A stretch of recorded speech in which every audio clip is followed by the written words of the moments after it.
Hey guys, what is up? It's Dusty here, and welcome back to another episode of the Daily Crypto News. And I hope that you guys all tuned into my live stream yesterday. I think it was very interesting. If you didn't, though, here's a little bit of a summary plus a little bit of a talk of things which are very interesting that we basically uncovered yesterday. One of those things being XRP being wrapped is a very big deal. It is very important, specifically if you are an XRP holder. Then again, I'm going to quickly go over all the pieces of news, not go too much into depth, but just get you guys up to speed on everything that's been going on. So, to go over that real quick, we yesterday had a little bit of a theory about why the stock market should move down a little bit, and as to why the correlation from Bitcoin and the Chinese yuan could be inverse. And since China right now got themselves a nice position and the Chinese yuan did well, that we expected or could have predicted that the Bitcoin price went down. Also, we had a certain support that we felt Bitcoin was going to stay on, and as of this point, it's still looking like that support is being respected for Bitcoin. To move on, we talked a little bit about fear and how it's all relative. Fear in the crypto markets makes absolutely no sense to kind of graph or put into numbers because, well, when Bitcoin hit $40,000 a couple of months ago, all was good. When Bitcoin hit 40,000 now, it's, panic. And it doesn't make really a lot of sense because of all the metrics that they use, and none of them really can say anything about what's going to happen in the future. And so this number is, in almost any way, shape, or form, just literally wasting your own time, if you ask me, that is. So we went a little bit further into our China theory. It's kind of not loaded anymore for some reason, but it's basically that we went into and how the inverse correlation could definitely pop up in comparison to the Chinese yuan doing so well, and then some inverse correlation charts from before when there was a heavy, I guess, increase in inverse correlation because of the US-China trade war and whatnot.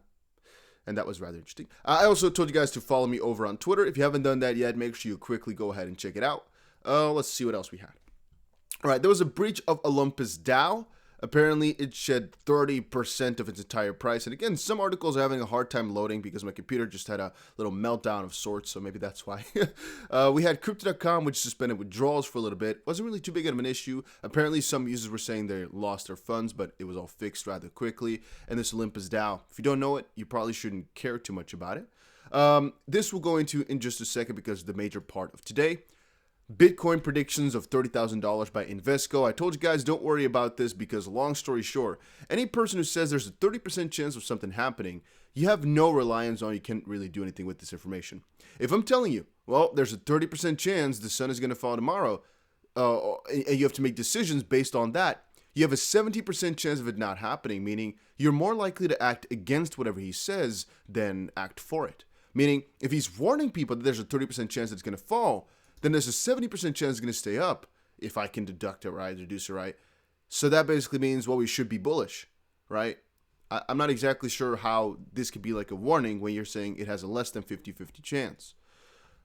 Then the Ripple part, I also want to kind of keep an entire video for this, I think, just talking about that because there's quite a lot that went on in that. Binance apparently wants to go for an exchange over in Thailand. They're teaming up with a billionaire, Sarat Ratanvadi, to set up a cryptocurrency venture in Thailand. Once more, I'm just quickly going through it in a rapid pace. Fidelity says what we've been thinking. Countries and central banks will buy Bitcoin. I agree with Fidelity. This is Alex Gladstein. Of course, but still astonishing to read this on Bitcoin adoption game theory in such a mainstream financial report. And it's just talking about the future impact of Bitcoin/crypto and how things will basically move on as time moves on. It's not really that important either to go in depth on, except for just the title, I guess, on its own to know kind of what they're stating. India's prime minister is being confusing about crypto. He calls for a uniform approach to crypto regulation, which basically talks about having multiple countries work on the same set of rules, because if one country chooses one rules over another country choosing different rules, then you're not going to get anywhere. And he said we have to have a similar mindset to all of this. Malaysian central bank actively assessing a CBDC. You can't do anything with this information unless you're a Malaysian who might be scared of it right now. But generally speaking, almost every country will assess one, so it's not really a big deal. BNB, a lot of it is being burned right now. And little fun fact, I don't have it open right now, but Matic apparently went to the EIP 1559 as well. So they are also becoming, let's see if I have it open right now. Here we go, real quick. They also became deflationary, but we're talking about that in a different video later today as well. And then we had two small articles about China or Singapore banning crypto ads. There's actually another here. UK is also having some some even deeper regulations for crypto ads. So that's coming around, and that's going to be an interesting year for that. And then I wanted to talk briefly about the Binance Launchpad because GGM, the coin we talked about just now, launched, and it did pretty well. Having said that, so it's a little summary for right now. There's two things I want to talk about in this video. First of all, the Ripple lawsuit doesn't make a lot of sense. So we're going to talk about that in a different video, which is going to come out in a couple of hours on this channel. If you're excited for that, guys, make sure you press that subscribe button. And of course, guys, make sure you have the notification bell on, because what if the Ripple versus SEC lawsuit is settled and, well, you didn't get the notification? That would be sad. But let's dive into this. So we just saw an announcement of Binance over on Twitter about something rather interesting. They said Binance completes wXRP integration and opens deposits. What does that mean? What does that mean? Well, apparently, right, and I've already talked about this in the stream a little bit, Binance has completed the wXRP integration and has opened network deposits with wXRP on the Ethereum network. Please find your assigned XP deposit address on ERC20 within the deposit crypto page. Binance will open withdrawal for wXRP onto the Ethereum network on a later date. No further announcement will be posted. Please note that wXRP deposits will be credited as XRP, and it is already for trading immediately. Withdrawals of XRP on Ethereum network will be wXRP, and wXRP contract address is that right there. So there's two things which pop up in my head, which I'm going to kind of split over two videos. One, this makes things really difficult for the Ripple v SEC lawsuit. Why? Well, because this runs on Ethereum. What is it? What is it? What is wXRP? wXRP stands for wrapped XRP.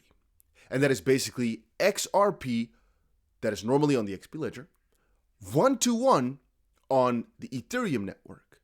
So before, if you wanted to basically interact with a DeFi protocol on Ethereum, well, you could do that, but it wouldn't really have the XP price in there. I mean, we can theoretically speaking have chain links, oracles to get some sort of XP price feed in there, but it would never be stored inside an actual token that we can use to do further calculations with. It could just be stored as a number, so to speak. However, through wXRP right now, they'll have an easy integration of XRP on the Ethereum network basically forever. And so you can lend out your XRP, you can borrow, loan, and do anything on Ethereum with XRP. But again, it's basically superficial because it's the XRP price mimicked on top of Ethereum. And how it there's two things I want to say about that. One, it's extremely important because it allows for XP to get into the DeFi realm, I guess kind of without flair, but just as a whole, it can get in everything. It's a really big use case from a certain perspective. But it's hard to say whether or not that's a use case for ETH or for XRP, which we'll get to in just a second. But more importantly, I think, it's a really big question about how the lawsuit is going to develop and work from here on forward. Because, as we've often stated before, Ethereum does not necessarily have to be responsible for the things that are on there. However, that's also a theory which does not always hold up, because if we look back at Silk Road, what you saw was, well, the founders definitely held accountable for everything that happened on the platform. And from a certain perspective, Ethereum can be held accountable for some of the things which are on there, depending on how things roll out and whether or not Ethereum is a security or not, and whether or not we call things that are on Ethereum good or bad. Because even though XRP officially is not on there, somebody could have issued a long time ago an XRP version, which again would then be a security because it's a one-to-one to a security. And so the people who are making money off of that, like an exchange like a Coinbase, for example, were in the wrong. And so from a certain perspective, I find it odd that wXRP is fine.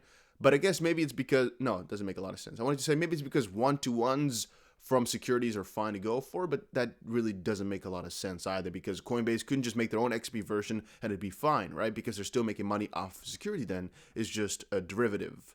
But I don't think that's good unless it would be properly regulated, the thing which they're deriving it from. Point being, it's a really big deal for XRP. Nobody can deny that, because it finally allows them up and open to the DeFi ecosystem. But I wonder if Ripple's going to use this from some perspective to say, hey, we as Ripple can now step back and actually never interact with XRP anymore. And people can still use it in the DeFi ecosystem in literally borrowing land and do everything with the XRP. It's not native XRP, but it's derivative of it. And it's a logical consequence that would have been there. But also, some of the theories that go away right now is that people are going to be saying that XRP is kind of the gateway to shut Ethereum down, or this or that, or this or that. Like, the whole discussion is going to become a little bit more difficult because the link between Ethereum and XRP has now been shattered a little bit, or has not been tightened a little bit. There's right now a way closer link between Ethereum and XRP, as you can use XRP basically on the Ethereum network. So I wonder how that's going to roll out over the next couple of weeks and how people are going to respond to all of this, because it's something really interesting. Now, will I use this myself? Most likely not from the get-go. Maybe eventually if I see some very nice, juicy opportunities for it. Because for right now, if you're using it on an exchange, by the way, it makes absolutely no sense, except for the fact that what you can do, theoretically speaking, is if you have your wXRP on something like your MetaMask, for example, on Ethereum, you can actually send that wXRP over to some like Binance. It'll turn into normal XRP straight away without really having to do too much besides that. Then again, make sure you understand you have to send your XP over on the Ethereum network via the contract for that. Don't just send it to an XRP address. That does not work. You have to send it to an ERC20 network type of address. Make sure you understand that properly. You can't just you can't just send it to an XRP address. It will not work like that. But yeah, that was my little story for right now. Again, a little bit later, we're going to talk more about the lawsuit and about how integral it is. I might integrate a couple of parts of the wXRP point in that as well, as to the fight to crypto regulation, or fight for crypto regulation. Whatever, guys. I'll see you later in another video today. Hopefully you all enjoyed it, and take care, everybody.